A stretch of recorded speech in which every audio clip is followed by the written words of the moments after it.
Pernahkah kamu bertanya dalam hati, kapan hari kiamat akan datang? Pertanyaan ini bukan hanya muncul di benak kita hari ini, tetapi sejak zaman dahulu, manusia selalu penasaran dengan akhir dunia. Bahkan orang-orang kafir di masa Rasulullah sering mengejek beliau dengan pertanyaan yang sama. Namun, Allah menjawab dengan tegas dalam Al-Quran, bahwa hanya Dia yang mengetahui waktu pasti hari itu. Tidak ada malaikat, tidak ada nabi, bahkan Rasulullah sendiri tidak mengetahuinya. Yang kita tahu hanyalah tanda-tandanya. Al-Quran dan hadis menyebutkan bahwa sebelum kiamat terjadi, akan muncul berbagai fenomena luar biasa yang menjadi peringatan bagi manusia. Ada tanda kecil yang berlangsung sejak lama dan terus kita saksikan, serta ada tanda besar yang akan mengguncang seluruh alam semesta. Semua ini adalah rahmat Allah, agar manusia tidak terlena dan selalu siap menghadapi hari penghakiman. Bayangkanlah hari ketika mata menjadi terbelalak ketakutan, bulan menjadi gelap, matahari dan bulan dipersatukan. Pada hari itu, manusia panik mencari tempat untuk melarikan diri, tetapi tidak menemukannya. Mereka berkata, apakah ada tempat berlindung? Dan jawabannya, tidak ada perlindungan, kecuali di bawah naungan Allah. Inilah hari yang disebut sebagai Yaumul Qiyamah, hari kebangkitan, hari penuh kedahsyatan, hari penentuan akhir bagi setiap manusia. Namun, sebelum sampai pada hari itu, Rasulullah telah memberitahu kita tanda-tandanya. Mari kita bahas dengan lebih dalam, supaya kita bisa mengambil pelajaran darinya. Tanda-tanda kecil kiamat. Tanda pertama adalah diutusnya Rasulullah sebagai nabi terakhir. Beliau bersabda bahwa diutusnya beliau ke dunia ini hanyalah selisih seperti jari telunjuk dan jari tengah dengan hari kiamat. Artinya, kehadiran Nabi Muhammad adalah pertanda bahwa kiamat sudah semakin dekat. Setelah itu, tanda kecil lainnya mulai bermunculan.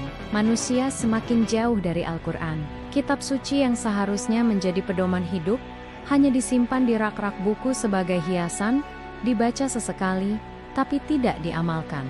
Rasulullah bersabda bahwa akan datang suatu masa ketika orang hanya mengenal Al-Quran sebagai bacaan, bukan sebagai petunjuk.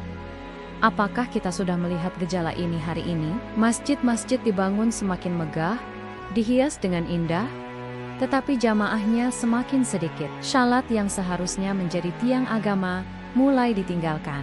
Rasulullah menyebutkan bahwa di akhir zaman, jumlah orang yang benar-benar menjaga sholat semakin sedikit. Meskipun jumlah kaum muslimin banyak, riba merajalela di mana-mana. Hampir semua transaksi keuangan terjerat riba. Meskipun seseorang berusaha menghindarinya, tetap saja ada bagian kecil yang mengenai dirinya. Kejujuran dalam berdagang semakin jarang, digantikan dengan tipu daya, manipulasi, dan kebohongan.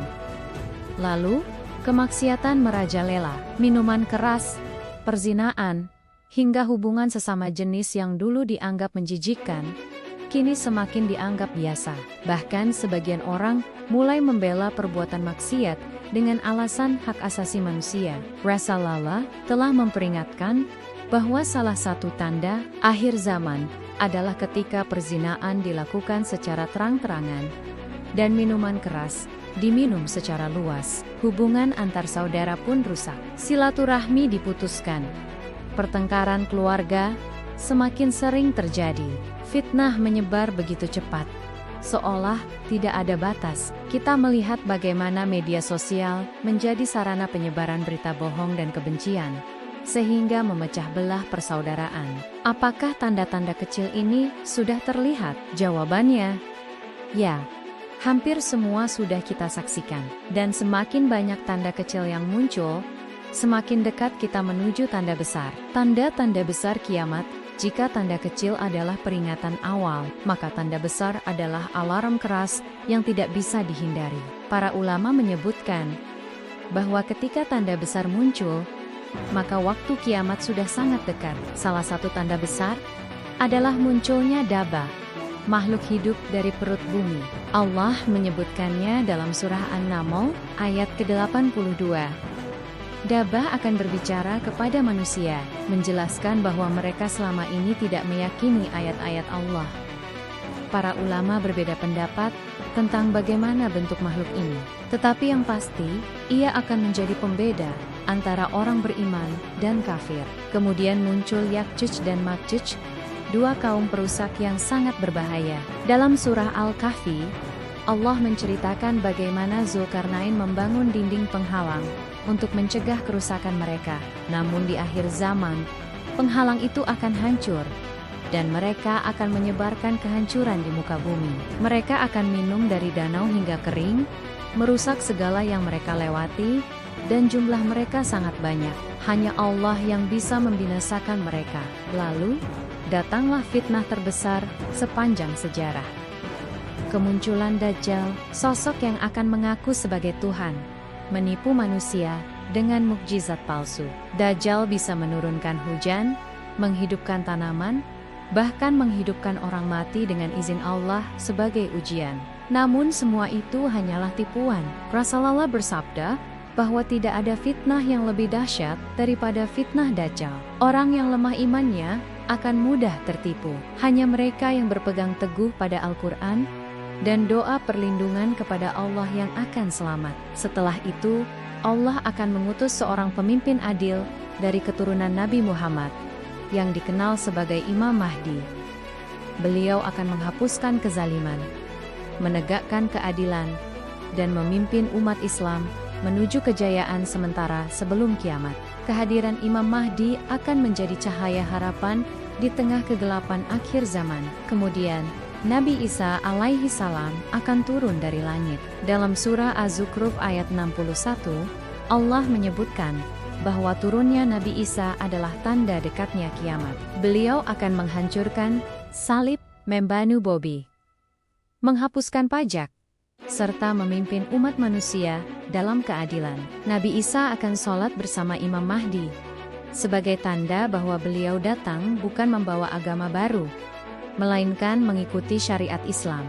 Nabi Isa juga akan menjadi sosok yang membinasakan Dajjal, mengakhiri fitnahnya, dan memimpin dunia dalam kedamaian. Namun, tanda yang paling menggetarkan adalah ketika matahari terbit dari barat. Inilah salah satu tanda terbesar. Ketika itu terjadi, pintu taubat telah tertutup. Semua orang yang melihatnya akan sadar bahwa kiamat benar-benar telah tiba. Tetapi kesadaran itu sudah terlambat. Tidak ada lagi kesempatan untuk memperbaiki diri. Selain itu, akan muncul kabut tebal atau asap besar Tuhan yang menyelimuti bumi selama 40 hari. Orang beriman hanya akan merasa seperti terkena flu ringan, tetapi orang kafir dan munafik akan tersiksa. Semua ini adalah tanda besar yang akan datang sebelum kiamat. Penutup, kiamat kecil yang pasti saudaraku, kiamat adalah misteri besar. Kita tidak tahu kapan waktunya, tapi kita sudah melihat banyak tanda kecil yang semakin nyata.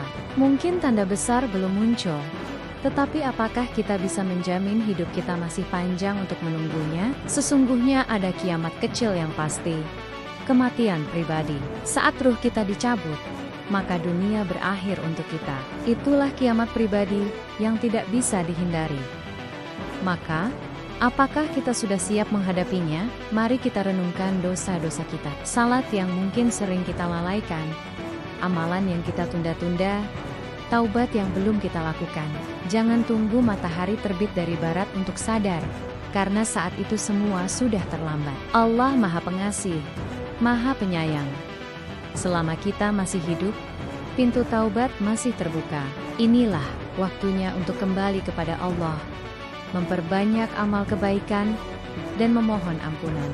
Kiamat mungkin menakutkan bagi mereka yang melupakan Allah, tapi bagi hamba yang taat, kiamat adalah janji pertemuan dengan Tuhan semesta alam. Jika kamu ingin terus belajar tentang tanda-tanda kiamat, rahasia akhir zaman, dan bagaimana mempersiapkan diri, jangan lupa subscribe channel ini. Aktifkan lonceng notifikasi, agar kamu tidak ketinggalan setiap pengingat tentang kebenaran. Semoga kita semua diberi keselamatan dunia dan akhirat, dan dikumpulkan bersama Rasulullah surganya.